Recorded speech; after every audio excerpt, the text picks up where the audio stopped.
semoga dalam keadaan sehat walafiat. Selamat datang di pembelajaran online mata pelajaran kimia peminatan. Sebelumnya perkenalkan nama Ibu Yulia. Di sini Ibu mengajar mata pelajaran kimia peminatan. Di video kali ini Ibu akan menjelaskan tentang materi hakikat ilmu kimia. Oke, pada materi hakikat ilmu kimia, di sini Ibu akan menjelaskan tentang submateri pengertian kimia, kemudian ruang lingkup ilmu kimia, manfaat ilmu kimia, dan cabang-cabang ilmu kimia. Nah, sebelum masuk ke materi, kita harus tahu tujuan pembelajarannya terlebih dahulu ya. Yang pertama, itu menjelaskan hakikat ilmu kimia. Kemudian, mengidentifikasi berbagai produk yang mengandung bahan kimia dalam kehidupan sehari-hari. Nah, di sini bisa kita lihat ada beberapa gambar tentang alat transportasi yang berkaitan dengan kimia. Misalnya bahan bakarnya, kacanya, catnya, besinya, dan lain sebagainya. Jadi, dalam kehidupan sehari-hari banyak kita temui sesuatu yang berhubungan dengan kimia. Nah, apa itu kimia? Kimia berasal dari bahasa Arab, yaitu alkimia, yang memiliki arti perubahan kimia. Sehingga kimia adalah ilmu yang mempelajari mengenai komposisi, struktur, dan sifat zat atau materi dari skala atom hingga molekul serta perubahan atau transformasi serta interaksi mereka untuk membentuk materi yang ditemukan sehari-hari.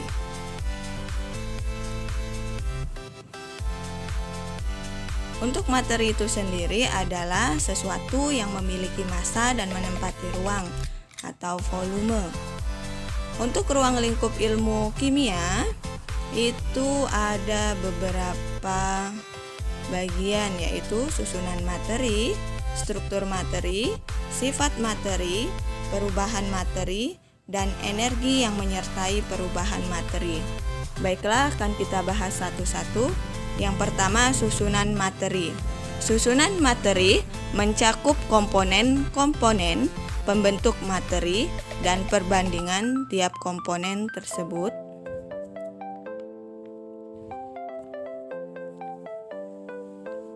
Nah, di sini komponen-komponennya itu ada unsur, contohnya natrium, hidrogen, oksigen, dan besi. Kemudian ada juga senyawa, contohnya CO2 atau karbon dioksida dan H2O atau air. Kemudian ada campuran, contohnya itu larutan gula, susu, dan air kanji.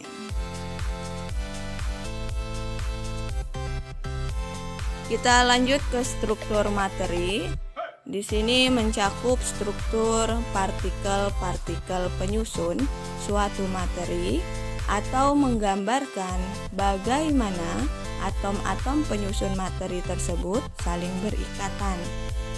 Untuk partikel-partikelnya itu adalah atom, molekul, dan ion. Selanjutnya sifat materi. Di sini dibagi menjadi dua, yaitu sifat fisis dan sifat kimia.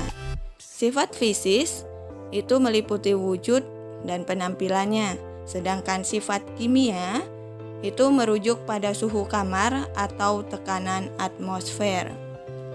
Sifat suatu materi dipengaruhi oleh susunan dan struktur dari materi tersebut. Kita lanjut ke perubahan materi, di mana dibagi menjadi dua, yaitu perubahan fisis dan perubahan kimia.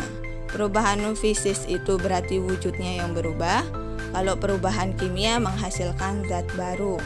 Contoh perubahan fisis itu misalnya es batu yang berasal dari air, tepung yang berasal dari beras.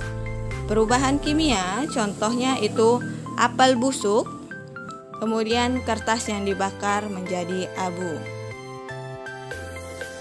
Yang terakhir, energi yang menyertai perubahan materi, di mana menyangkut banyaknya energi yang menyertai sejumlah materi dan asal-usul energi itu.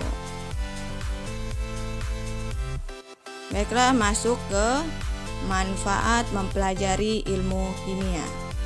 Yang pertama, pemahaman kita menjadi lebih baik terhadap alam sekitar dan berbagai proses yang berlangsung di dalamnya. Kedua, mempunyai kemampuan untuk mengolah bahan alam menjadi produk yang lebih berguna bagi manusia. Yang ketiga, membantu kita dalam rangka pembentukan sikap. Selanjutnya, adapun cabang-cabang ilmu kimia, itu di sini hanya disebutkan beberapa, yaitu ada kimia fisika, kimia analisa, kimia anorganik, geokimia, biokimia, kimia inti, kimia organik, dan kimia teori. Biokimia di sini mempelajari senyawa kimia, reaksi kimia, dan interaksi kimia yang terjadi dalam organisme hidup. Kemudian kimia analisa adalah kimia yang mempelajari tentang susunan kimia dan strukturnya. Kimia organik mengkaji struktur, sifat, komposisi, mekanisme, dan reaksi senyawa organik. Kimia fisika mengkaji dasar fisik sistem dan proses kimia, khususnya energetika dan dinamika sistem dan proses tersebut. Kemudian, kimia teori, kimia yang mengkaji penjabaran teori dasar, biasanya dalam matematika atau fisika. Kimia anorganik mengkaji sistem-sistem dan reaksi senyawa anorganik. Demikian materi yang dapat Ibu sampaikan. Jika ada yang belum paham atau ada yang ingin ditanya, silahkan menghubungi via WA. Nah, tetap semangat belajar, jangan pantang menyerah. Ibu akhiri, wassalamualaikum warahmatullahi wabarakatuh.